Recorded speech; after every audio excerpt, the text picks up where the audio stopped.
हरे कृष्णा। आप सभी का दिन शुभ और मंगलमय हो और कान्हा जी आप सभी की मनोकामनाएं पूर्ण करे। आज आप सुनिए कार्तिक मास महात्म्य में क्या अध्याय 8।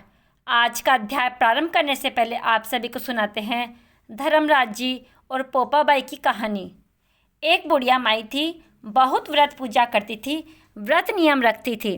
बुढ़िया माई की मृत्यु हुई तो भगवान के घर से यमदूत लेने आए। बुढ़िया माई यमदूतों के साथ चली गई। थोड़ी दूर चली तो आगे गहरी नदी बह रही थी। बुढ़िया माई उस नदी में डूबने लगी। तब दूतों ने पूछा, माई गाय दान की है क्या? तब बुढ़िया माई ने मन में गाय का ध्यान किया तो गाय माता वहाँ पर उपस्थित हो गई। गाय की पूंछ पकड़कर बुढ़िया माई नदी पार हो गई। थोड़ी दूर आगे चली तो काले कुत्ते खाने को दौड़े। तब दूतों ने पूछा, माई कुत्ते को रोटी दी है क्या? तब बुढ़िया माई ने कुत्ते का ध्यान किया तो कुत्ते वहाँ से चले गए। थोड़ी दूर आगे चली तो काले कौवे बुढ़िया माई को चोंच मारने लगे। तब दूत बोले कि ब्राह्मण की बेटी को सिर में तेल लगाने को दिया है क्या? तो बुढ़िया माई ने ब्राह्मण की बेटी को याद किया। तब कौवों ने चोंच मारना बंद कर दिया। अब आगे चली तो पैरों में कांटे चुभने लगे। तब दूतों ने कहा, माई तूने कभी चप्पल दान की है क्या? तब बुढ़िया माई ने अपना दान याद किया तो उसके पैरों में चप्पल आ गई। थोड़ी दूर आगे गई तो चित्रगुप्त जी ने दूतों से कहा, तुम किसे ले आए हो? तब वे बोले कि बुढ़िया माई ने दान पुण्य तो बहुत किया पर धर्मराज जी का दान कुछ भी नहीं किया, इसलिए आगे के द्वार बंद है। तब बुढ़िया माई कहने लगी, अब क्या करूं? मुझे 7 दिनों के लिए वापस धरती पर भेज दो। 7 दिन तक धर्मराज जी की कहानी सुनूंगी और उद्यापन करने के बाद वापस आ जाऊंगी। तब चित्रगुप्त जी ने बुढ़िया माई को वापस धरती पर भेज दिया। पूरे गांव में खबर फैल गई कि बुढ़िया माई तो भूतनी का रूप धारण करके आई है। जब वह अपने घर पहुंची तो बेटे बहू ने भूतनी समझकर घर के दरवाजे बंद कर दिए। तब वह कहने लगी कि मैं भूतनी नहीं हूँ, मैं तो धर्मराज जी के कहने पर वापस आई हूँ। अब मैं नियम से धर्मराज जी की कहानी सुनूंगी, उसका उद्यापन करूंगी और फिर वापस चली जाऊंगी। उसकी बात सुनकर बेटे ने उद्यापन की पूजा की सारी सामग्री उसे लाकर दे दी। सबने कहानी सुनी लेकिन हुक्कारा किसी ने नहीं भरा। तब बुढ़िया माई पड़ोसन के पास गई और उसे अपनी कहानी सुनने को कहने लगी। पड़ोसन ने उसकी कहानी भी सुनी और हुंकारा भी भर दिया। बुढ़िया माई ने 7 दिन तक धर्मराज जी की कहानी कही और उसका उद्यापन किया, सभी सामान दान कर दिया। तब धर्मराज जी ने बुढ़िया माई के लिए धरती पर विमान भेजा। विमान देखकर तो सभी गांव वाले स्वर्ग जाने के लिए तैयार हो गए। बुढ़िया माई कहने लगी, मेरी कहानी तो बस पड़ोसन ने सुनी है, उसी ने हुंकारा भरा है, इसलिए सिर्फ पड़ोसन मेरे साथ जाएगी। तो सब गांव वालों ने बुढ़िया माई के पैर पकड़ लिए और कहने लगे कि हमें भी धर्मराज जी की कहानी सुना दो। तब बुढ़िया माई ने सबको धर्मराज जी की कहानी सुना दी। कहानी सुनने के बाद सभी लोग विमान में बैठकर स्वर्ग पहुँचे। तब धर्मराज जी कहने लगे, मैंने तो सिर्फ बुढ़िया माई के लिए विमान भेजा था, यह सारे गाँव वाले क्यों आ गए? तब बुढ़िया माई बोली कि मेरी कहानी इन सभी ने भी सुनी है, इसलिए मेरे पुण्य का आधा पुण्य इन्हें भी दे दो। तब धर्मराज जी ने सभी गांववासियों को स्वर्ग में वास दिया।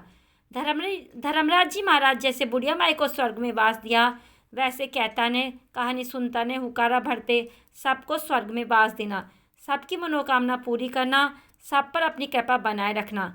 बोली धर्मराज जी महाराज की जय। अब आप सुनिए कार्तिक मास में सुनी जाने वाली पोपाबाई की कहानी। किसी गांव में एक पोपाबाई रहती थी। वह नियम व्रत बहुत करती थी और बहुत दान पुण्य किया करती थी। एक दिन अपने भाई भाभी से कहने लगी, मैं कभी शादी नहीं करूंगी, मेरी झोपड़ी गांव के बाहर बनवा दो। और गांव की स्त्रियों से कहने लगी, आप अपनी गाय और बछड़ी मेरे यहाँ चरने को भेज दिया करो, बच्चा कुछ भोजन भी मुझे दे दिया करो। एक दिन की बात है, नगर का राजा शिकार खेलने जंगल में गया हुआ था। जंगल में झोपड़ी देखकर वहीं पर रुक गया। सोचने लगा कि झोपड़ी में इतने घने जंगल में कौन रहता है। उसने झोपड़ी का दरवाज़ा खटखटाया, अंदर से कोई आवाज़ नहीं आई तो बार बार दरवाज़ा खटखटाने लगा। तब अंदर से पोपाबाई ने पूछा, कौन हो जो मेरे द्वार पर आवाज़ दे रहा है? तब राजा ने कहा, मैं इस नगर का राजा हूँ। तब वह कहने लगी, चले जाओ, मैं किसी पराये पुरुष का मुँह नहीं देखती। तब वह बोला कि नहीं, दरवाज़ा खोल, मैं तेरे साथ विवाह करूँगा। तब पोपाबाई ने कहा कि जहाँ से आए हो वहीं चले जाओ, मैंने कहा ना मैं पराये पुरुष का मुंह भी नहीं देखती। तब राजा ज़बरदस्ती पोपाबाई को उठाकर ले जाने लगा। रास्ते में पोपाबाई ने राजा को शाप दिया कि उसका सारा राजपाट नष्ट हो जाए। जब वह अपने नगर में पहुंचा तो उसने देखा कि उसका सारा राज्य नष्ट हुआ पड़ा है। तो रानियाँ कहने लगी कि इसको जहाँ से लाए हो वहीं वापस छोड़ आओ। तब राजा पोपाबाई को छोड़ने जाने लगा। तो रास्ते में पाप की नदी आई। राजा उस पाप की नदी में डूब गया। पोपाबाई धर्मराज जी के पास पहुंची तो धर्मराज जी ने पोपाबाई को स्वर्ग का राज दे दिया। एक बार सेठ सेठानी मृत्युलोक में स्वर्गलोक में गए। प्रवेश करने के लिए स्वर्ग का द्वार बंद देखकर उन्होंने धर्मराज से द्वार खोलने की प्रार्थना की। तब धर्मराज जी कहने लगे, मैं इस द्वार को नहीं खोल सकता हूँ, इस द्वार पर तो पोपाबाई का राज है। तब सेठ ने कहा कि हम तो पोपाबाई को नहीं जानते। धर्मराज जी कहने लगे कि 7 दिन तक मृत्युलोक में वापस जाओ, वहाँ जाकर 8 खोपरे में राई भरकर 5 कपड़े ऊपर रखकर कहानी सुनो और उद्यापन करो और कहो कि राज है पोपाबाई का, लेखा लेगी राई राई का। इस तरह कहानी कहकर उद्यापन करके वापस आओ, तभी आपको स्वर्ग के द्वार खुले मिलेंगे। बोलिए पोपाबाई की जय हो। अब सुनिए कार्तिक महात्म्य। इससे पहले कार्तिक महात्म्य के अध्याय में आपने जाना था कि किस प्रकार जलंधर का वध हुआ था और देवताओं के कार्य की सिद्धि के लिए देवी गौरी लक्ष्मी जी और सरस्वती जी ने देवताओं को जो 3 बीज दिए थे, जिन्हें बोकर उन्हें 3 वृक्षों की उत्पत्ति हुई थी। अगर आप इस बारे में जानना चाहते हैं तो आगे सुनिए। देवर्षि नारद के मुख से इतनी कथा सुनने के पश्चात महाराज पृथु ने फिर से उनसे विनती की, हे महामुनि, आपने कार्तिक मास में भगवान विष्णु की पूजा का महात्म्य सुनाया। इस मास में अगर किसी अन्य देवता का पूजन या व्रत हो तो वह भी बताइए। तब देवर्षि नारद जी बोले, नारायण, कार्तिक शुक्ल पूर्णिमा को विष्णु जी का व्रत, कार्तिक कृष्ण चतुर्थी को श्री गणेश जी का और अष्टमी और अमावस्या को श्री लक्ष्मी जी का व्रत रखा जाता है। जो कुंवारी कन्याएं कार्तिक मास में चतुर्थी को गणेश जी का, कर्क चतुर्थी व्रत रखती है, उन्हें सुयोग्य वर्ग मिलता है। अगर विवाहित स्त्री इस व्रत का पालन करते तो उसका सुहाग अटल रहता है। प्रातःकाल स्नान आदि से निवृत्त होकर चंदन आदि से श्री गणेश जी का पूजन करे, फिर शाम काल गणेश जी का पूजन करके चंद्रमा उदय होने पर चंद्रमा को अर्घ्य दे, फिर उत्सव मनाते हुए भोजन करे। सुहाग की रक्षा करने के लिए यह व्रत अवश्य रखना चाहिए। कर्क चतुर्थी व्रत के महत्व का वर्णन करते हुए देवर्षि नारद ने कहा कि हे राजा पृथु, अब इस व्रत का एक इतिहास सुनाता हूँ, ध्यानपूर्वक सुनो। भद्रावती नगर में सुधर्मा नाम का एक राजा था।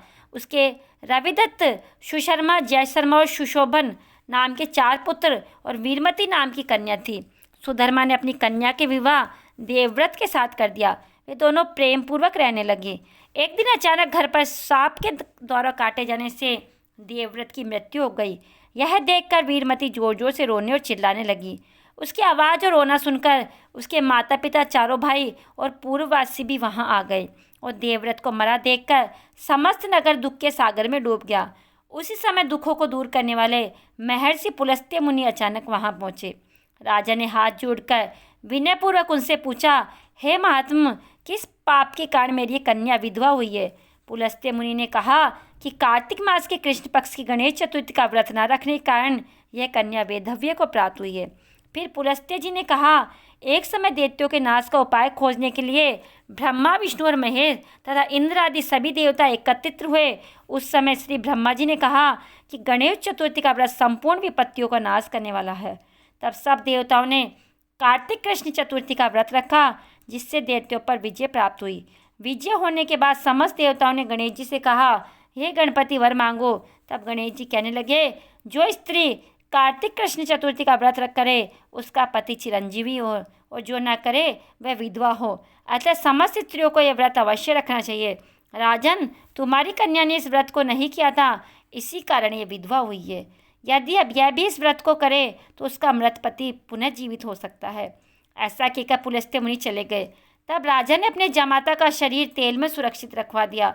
इसके बाद जब कार्तिक मास आया तो उसकी कन्या ने विधिवत व्रत करके उद्यापन में ब्राह्मणों को दान दक्षिणा देकर उन्हें संतुष्ट किया, जिसके प्रभाव से उसका पति पुनः जीवित हो गया।